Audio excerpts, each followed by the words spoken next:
Vamos lá, pessoal, a gente encontra na Fainteta Mudalef, mas a gente abate. A gente estava discutindo se o couro antes e depois de trabalhado, ele tem o mesmo shiur ou não. A priori a gente falou que é sempre o mesmo shiur. Tanto o couro não trabalhado quanto o couro trabalhado, a proibição de tirar couro de Shabbat é quando tem um shiur suficiente para escrever um kamea. Vamos falar de Mará. Tashma. Vamos ver se realmente isso é correto, que a gente encontra algo um pouco diferente. Shlosha orotem. Tem 3 tipos de couro. O couro ele passa por 3 etapas, em cada etapa ele tem um nome diferente. O nome desses 3 tipos é matzah, vechipá, vediftera. A Braita, a Gemara já vai explicar o que é cada um. Matzah é igual matzah de pão que a gente come em Pesach. Que mashmal, que é algo que não foi trabalhado, certo? Algo que não está produzido ainda. Delomaliach, velokamiach, veloapitz. O couro eles salgavam, depois colocavam farinha e depois raspavam ele. Então, o couro chamado de matzah é o couro que ainda não foi nem salgado, nem misturado com farinha, nem raspado. Vekama shuro, qual o shiur de otzah para esse couro? Tanei Rav Shmuel bar Aviuda kedei latzur bo mishkolet ktana.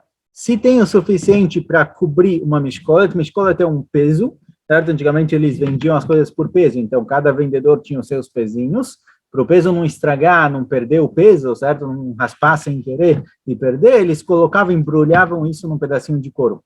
Então, se tem couro suficiente, esse couro que não foi bichlal trabalhado, não fizeram nada com ele, se tem couro suficiente para embrulhar a mishkolet, o peso, é hayav já. É proibido tirar isso no Shabbat, porque ele já tem utilidade, ele já tem valor. Alguém que tem um couro desse tamanho, é isso que ele faz com ele. Não joga fora. Vekama, quanto é esse couro? Amarabai, rivia deribia de pumbedita. É um quarto de uma medida que tinha em pumbedita, certo? A Gemara aqui discute qual é o tamanho do peso exatamente. Ripá é o segundo tipo de couro. Demaliach, ele já foi salgado. Velokamiach, veloapitz, mas ele não foi misturado com farinha e nem raspado. Vekama shiuro, kedetnan, or kedei lasot kamea. O shiur dele, esse couro que já foi salgado, mesmo que não fizeram os outros processos dele, se ele tem a quantidade para escrever um kamea, se ele tem o tamanho necessário para escrever um kamea, já é hayab. Diftera é o couro que foi mais trabalhado ainda. Demaliach vekamiach veloapitz. Ele foi salgado, misturado com farinha, mas não foi raspado. Vekama shiro, que dele chtova lá vetaget. É um couro que já dá para escrever nele. Já está mais próximo de virar um pergaminho, digamos assim, já é mais próximo, já dá para escrever. Então, um couro desses, se tem o tamanho suficiente para escrever todo o get, todo o texto comum do get, é hayav. Essa é a medida dele. Katanimia, de qualquer jeito a gente encontra aqui, que é de a gente encontra aqui que um couro que bichá não foi trabalhado, a medida dele não é kamea, a medida dele é o suficiente para embrulhar o pezinho. Ou seja, a gente vê que o couro não trabalhado e o couro trabalhado tem tamanhos diferentes com relação ao Shabbat. O tamanho é diferente, não é kamea, não é o tamanho para escrever kamea, é o tamanho de cobrir o peso. Então a gente vê que é diferente, não é exatamente igual. Responde Agmará, atambe bishula. Fala Agmará, não, aqui está se tratando de um couro úmido. Esse couro é úmido e não seco. O couro seco, realmente, não tem diferença se ele foi salgado ou se ele passou por qualquer processo. A medida dele é kamea. Mas o couro, quando ainda está lá, quando ele ainda está úmido, aí as medidas são diferentes. Então, isso que a gente falou antes, que o couro, a medida dele, tanto produzido quanto não produzido, tanto trabalhado quanto não trabalhado, é o necessário para escrever um kamea, é um couro seco. Couro lá, couro yavê, couro úmido, a medida é outra.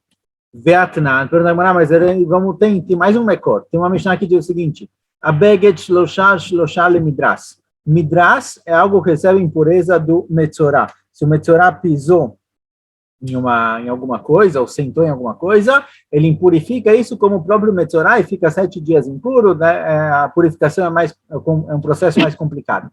Agora, quando isso daqui se impurifica, então tem que ter um tamanho mínimo. Beged, que é a roupa feita de lã ou linho, se ela tem 3 por 3 tfachim, aí ela se impurifica de midras. Se ela for menos do que isso, a impureza é outra, a impureza é mais simples. 3 por 3 já é um tamanho grande para roupa, que já dá para chamar isso de roupa, a impureza é maior. A sac, se for feito não de lã ou linho, se for feito de outro material, o sac ele é feito de penas de animais, Dalet al Dalet, precisa ter 4 por 4 tefachim. Aor, Hamesh al Hamesh, se for feito de couro, tem que ter 5 por 5 para ser chamado de roupa, para ser chamado de algo que serve para deitar, sentar em cima. Mapat, Vav al Vav. Mapat é outro produto, se for feito desse outro material, precisa ter 6 por 6 tefachim. Ben le Midrash, ben le Met. Tanto para ficar também Midrash, caso alguém endurece em cima, ou caso Metzorah, ou usar endurece em cima dele, pisa em cima dele, tanto para se impurificar para o morto, a ponto de ficar também 7 dias, certo? O morto, em tudo que ele encosta, impurifica. Agora, tem coisas que o morto encosta e impurifica por um tempo pequeno, leva no meio e acabou, e tem coisas que precisam de um processo mais complexo. Então, se a roupa tem 3 por 3, se for feito de leilinho, 5 se for feito de couro, aí já se impurifica para o morto a ponto de precisar de um processo de 7 dias de purificação. Vetaneyala, e sobre essa Mishnah está escrito o seguinte, a beged ve'asak ve'aor, que shiur letumah, kach shiur leotzah. Está escrito na Braita que essas coisas, essas roupas feitas de lã, linho, de saco ou de or, de couro, o couro é o nosso ponto aqui, a medida que a gente encontra com relação a tumá é a mesma medida com relação a otzah de Shabbat. Ou seja, igual para receber tumá é só se tem 5 por 5 tefachim, assim também com relação ao otzah de Shabbat é só se tem 5 por 5 tefachim. Ou seja, isso é muito mais do que necessário para escrever kamea. Kamea é um negócio, um papelzinho pequenininho. Aqui a gente vê que a medida do couro é muito maior. Então, uma pergunta bichlal para toda a nossa Mishnah. A nossa Mishnah falou que o shiur de kamea, o shiur de couro é o necessário para escrever um kamea. Daqui a gente vê que o shiur é muito maior, tem que ter 5 por 5 tefachim. Fagmará ao bekurtubla. Fagmará não, aqui está tratando um couro especial, está tratando um couro que é o seguinte, Rashi traz aqui, que cozinham o couro em água muito quente e aí ele fica duro. Esse couro que fica duro, ele serve de banco, ele serve para as pessoas sentarem em cima, deitarem em cima. Então, é um couro completamente diferente. O couro comum, que ele é mole, não foi cozido, não foi colocado na água fervendo, a medida dele é necessário para escrever um camea, é uma medida pequena. Mas o couro que colocaram ele para cozinhar em água fervendo, que ele endurece, aí ele precisa ter um tamanho maior, que tem que ser o tamanho de uma cadeira, de um banquinho, de uma cama, aí é 5 por 5 tefachim. Então, realmente depende do tipo de couro, ele tem uma medida diferente, porque tudo vai de acordo com a utilidade do material. Virando a mundo. Foi disso na nossa Mishnah o seguinte, klaf, que dele estava para Shaktaná. Klaf, a gente vai ter agora 2 conceitos, klaf e duchtustus. O que é klaf e duchtustus? Os dois são tipos de pergaminhos produzidos do couro. Depois que tiram o couro do animal, o couro ele tem 2 lados. Ele tem o lado dos pelos e ele tem o lado da carne.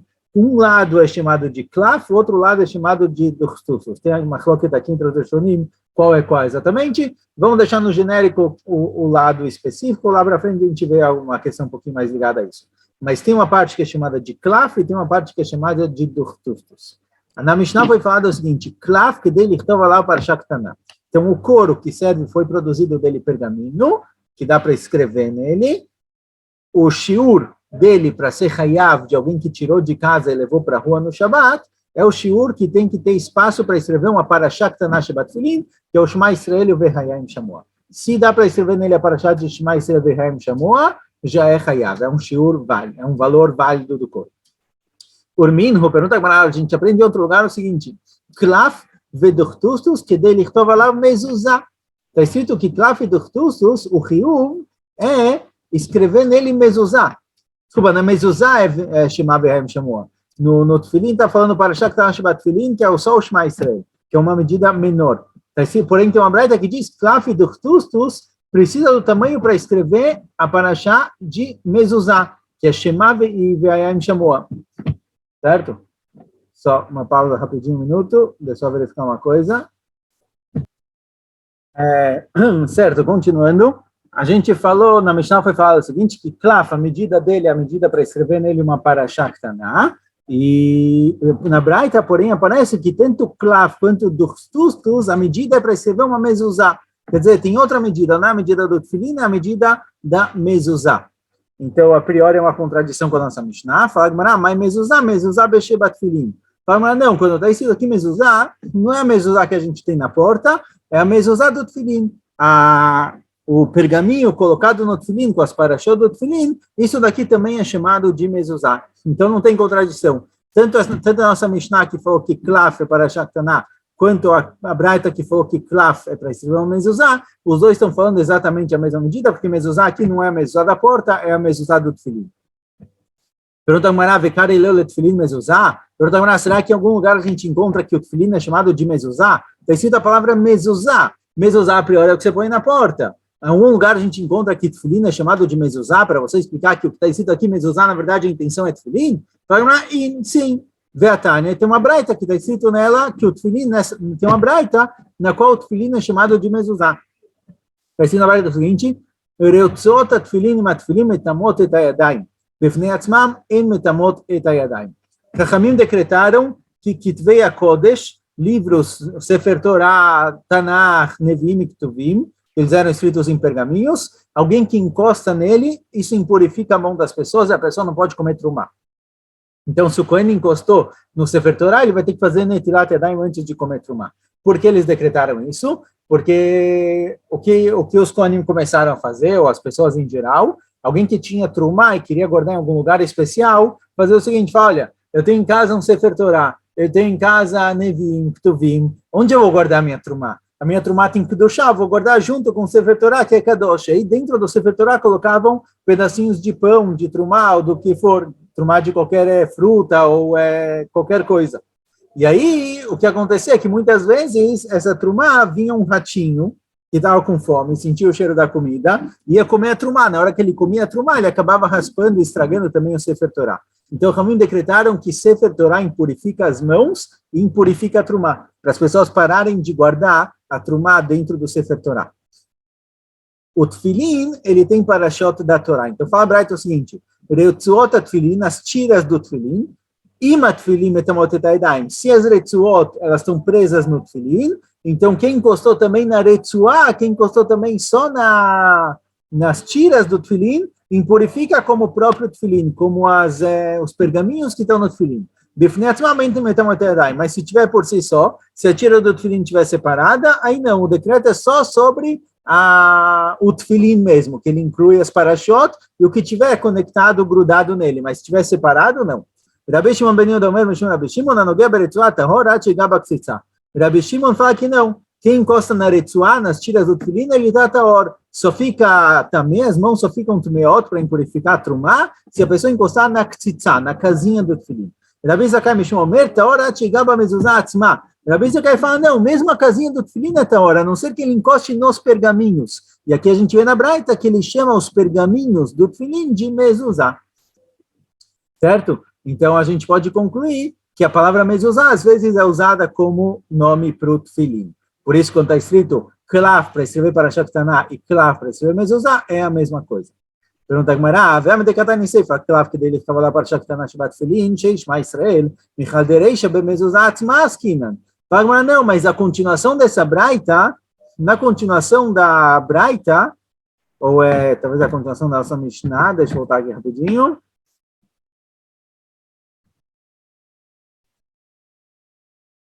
A nossa Mishnah falou,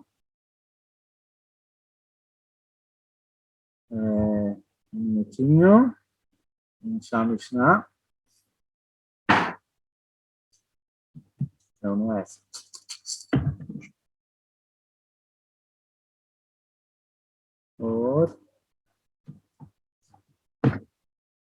Bom, não achei a Mishnah aqui, mas de qualquer jeito, a pergunta é o seguinte, olha, na própria Braita, ou na Mishnah, na Braita está escrito o seguinte, está escrito Klaf, que dele estava lá para Shabbat Tefilim, Sheishma Israel, isso é a Seif, isso é o fim da Mishnah. E o começo está escrito que é mezuzá, ou seja, na própria Braita aparece tanto Tefilim quanto mezuzá. Ou seja, mesmo que às vezes você pode chamar o Tefilim de mezuzá, mas a Braita própria chama o Tefilim, fala tanto do Tefilim quanto da mezuzá. Então, realmente, às vezes, pode ser que a palavra mezuzá serve para tefilim também. Mas quando a Braita fala tanto de tefilim quanto de mezuzá, aqui não tem como explicar da mesma forma. Já que a Braita tratou dos dois, tratou tanto do tefilim quanto da mezuzá, então cada um é um por si só. Então, realmente, volta a nossa pergunta. Klaf é para Shaktaná do tefilim ou klaf é mezuzá? Klaf é do shiuram bekama. דוכסוסוס כדי לכתוב עליו מזוזה, קלף כדי לכתוב עליו פרשת קטנה שבת תפילין, שישמע ישראל. Agmará explica da seguinte forma, a nossa Braita trouxe duas coisas, trouxe claf e ductustus, certo? Que são os dois tipos de pergaminhos produzidos do couro, um ao lado da carne e um ao lado dos pelos do animal. O ductustus serve para mezuzá e o claf serve para o tefilim. Então é diferente, certo? Tem o claf, ele tem uma medida, que é a medida do tefilim, e ductustus tem a medida da mezuzá. Essa é a diferença entre eles. Bom, então parece daqui, por enquanto, que cada um é um. Ductustus é uma coisa, claf é outra coisa, cada um tem sua medida. Claf usam para o tefilim, ductustus usam para mezuzá. Amarav falará o seguinte, ductustus arei que claf, ma claf continua lá o tefilim, ma ductustus continua lá o tefilim. Rav falou que, olha, ductustus, ele serve igual o claf. Do mesmo jeito que no claf você pode escrever o tefilim, assim também no ductustus você pode escrever o tefilim. Não só a mezuzá, mas também o tefilim. Assim falará que os dois servem para o tefilim. Pergunta a Gemara, claf que dele para achar que na Shabbat tefilim, Shema Israel. Fala, Gemara, peraí, na nossa Mishnah está escrito que a medida de claf, que é proibido de tirar para a rua, tirar de casa para a rua, é o necessário para escrever o tefilim. E ductustus é para escrever mezuzá.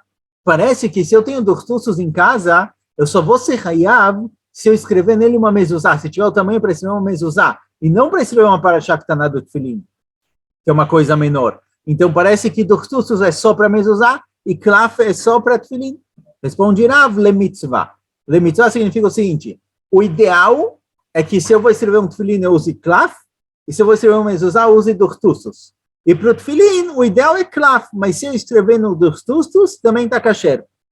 Mesmo assim, já que o ideal é escrever o tefilim no claf e não no ductustus, se eu tenho ductustus em casa, eu vou usar ele só para mezuzá. Não vou usar ele para tefilim. Mesmo que se eu usar para tefilim está kasher, eu uso para mezuzá. Então a medida dele é a medida da mezuzá, porque as pessoas fazem o tefilim da melhor forma possível. Ninguém vai pegar um tefilim mais ou menos, vai pegar um tefilim como se deve. Então se eu tenho ductustus em casa, mesmo que na teoria eu possa escrever nele o tefilim, e aí a medida dele é menor, a medida só do Shema Israel, já que geralmente se usa ele para mezuzá, a medida dele é de mezuzá, de Shema Israel e Ve'em Shamoa.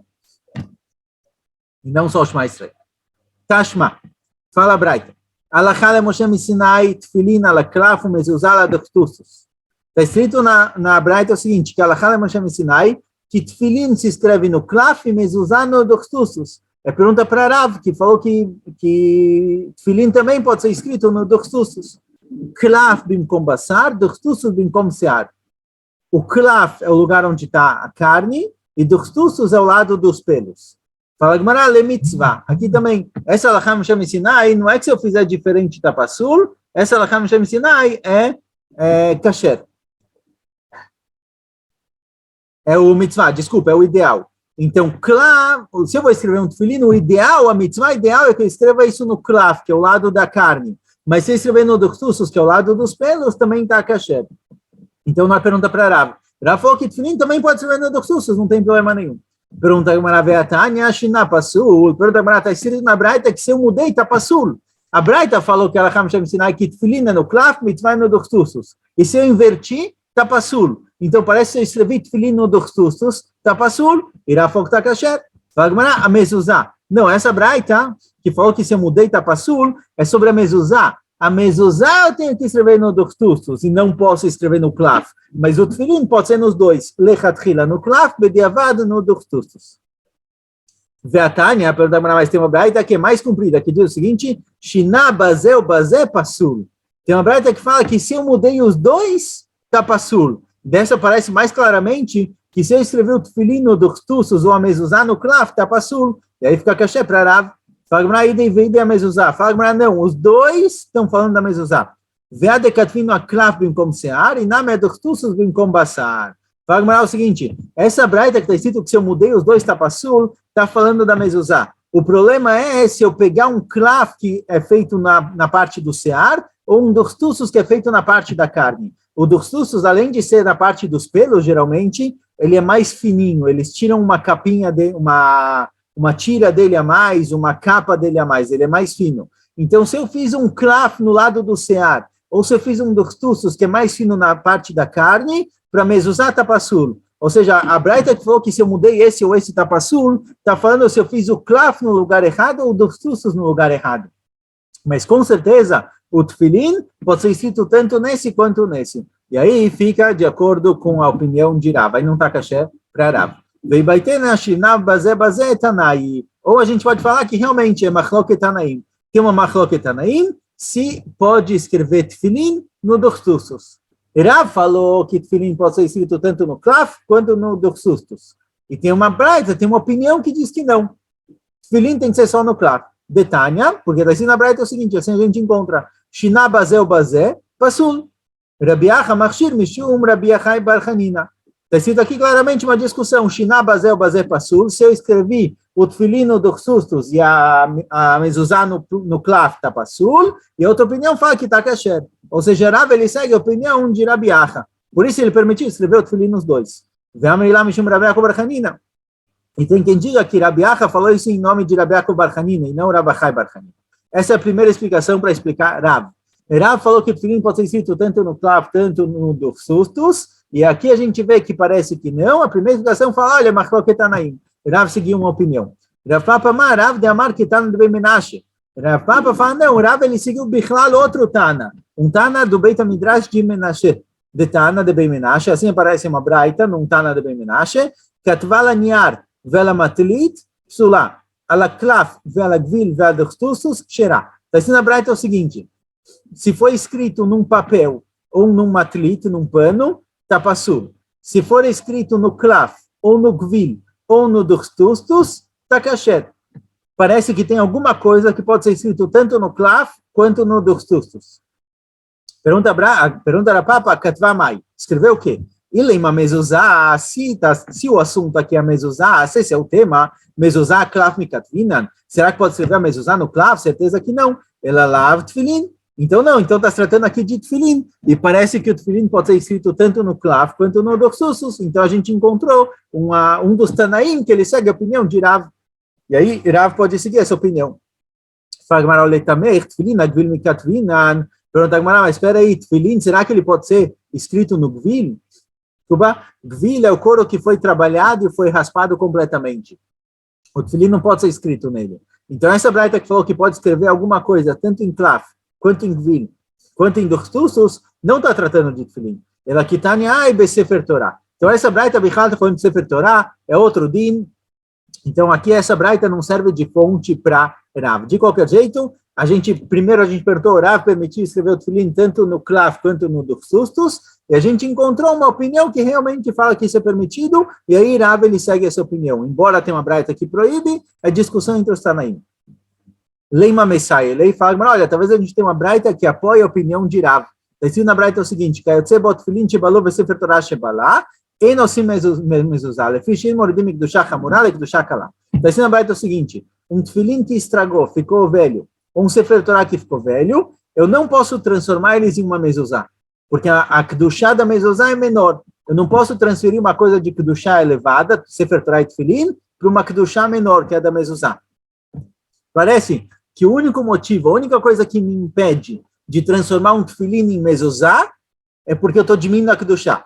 E aí a Gemara fala isso, Tama dei moridim. Parece que eu só não posso mudar tefilin para mezuzá porque eu não posso diminuir a kedushá. Ah, moridim, mas se fosse permitido, ou sim. Se fosse permitido, se não tivesse esse problema de diminuir a kedushá, eu poderia transformar o tefilin em mezuzá. Agora a pergunta é, dechtiva mai, está escrito no que esse tefilin? Lav dechtiva duxtustus, a priori, mezuzá não pode ser escrita no klaf. Então deve ser que o tefilin está escrito no duxtustus, e eu poderia mudar ele para uma mezuzá, se não fosse o problema de diminuir a kedushá. Então parece que o tefilin pode ser sim escrito no duxtustus, certo? Isso apoia a opinião de Rav. Fala, dechtiva la klaf. Fala, não, está tratando que está escrito num klaf. Esse tefilin foi escrito no klaf, ninguém falou que é duxtustus. Pergunta a Gemara, o mezuzá, klaf mikatvinan. Pergunta a Gemara, mas mezuzá não pode ser escrita no klaf a priori. Então, se o tefilin está escrito no klaf, eu não posso mudar o tefilin para mezuzá, porque a mezuzá não pode ser escrita em klaf. E não porque eu estou diminuindo a kedushá. Então, a gente tem que dizer que o tefilin aqui está escrito no duxtustus, e eu quero mudar ele para mezuzá, mas eu não posso porque eu estou diminuindo a kedushá. Mas pelo material seria permitido. Fala aqui não, que mezuzá sim pode ser escrita no klaf. Ve'atanya, katvala klaf ala niar vela matlit, psulá. אמר שמואל אלעזר, Rameira כותבה על הקלף מפני שמשתמרת. Ou seja, a gente encontra aqui uma opinião, a opinião de Rabi Meir, que é permitido escrever uma mezuzá no klaf. Então, essa braita aqui falou que eu não posso mudar o tefilim para mezuzá porque eu diminuo a kedushá, está tratando de um tefilim escrito no klaf, e segue a opinião de Rabi Meir, que mezuzá também pode ser escrita no klaf. Eu só não posso mudar porque eu diminuo a kedushá, mas se não, os dois escritos no klaf seria beseder. Ou seja, não temos uma fonte para a opinião de Rav que o tefilim pode ser escrito no duchsussus também. A priori. Certo? A gente encontrou uma braita lá atrás, mas dessa braita não dá para ser isso. Agora que a gente chegou nisso, agora que a gente chegou nesse conceito de que a mezuzá pode ser escrita nos dois, até agora a gente achou que o tefilim é no klaf, a mezuzá é no duchsussus, e só. E Rav falou, não, o tefilim pode ser escrito nos dois. E a gente ficou na dúvida, de onde Rav tirou isso? Agora que a gente encontrou uma opinião que fala que a mezuzá pode ser escrita nos dois, a gente pode mudar as palavras de Rav e entender ele melhor. Em vez de, nas palavras de Rav, a gente ter que duchtussus é igual klaf, igual no klaf pode fazer o tefilim, assim também no duchtussus pode escrever o tefilim. Vamos inverter o que Rav falou. Elaima klaf fareu que duchtussus, mas duchtussus continua lá mezuzá, af klaf continua lá mezuzá. Que klaf é igual duchtussus, igual no duchtussus você pode escrever a mezuzá, assim também no klaf você pode escrever a mezuzá, e aí a gente tem a opinião de Rabi Meir que está clara. Ou seja, a conclusão da Gemara é o seguinte, tefilim tem que ser escrito no klaf, certo? Que é a parte da carne do couro, o couro voltado para o lado da carne. Mezuzá pode ser escrita tanto no klaf quanto no duchtussus, e aí Rav ele segue a opinião de Rabi Meir e está em ordem. Escolha. A meta agora é todo mundo falar duchsustus, certo? Quero ver quem consegue falar essa palavra aí.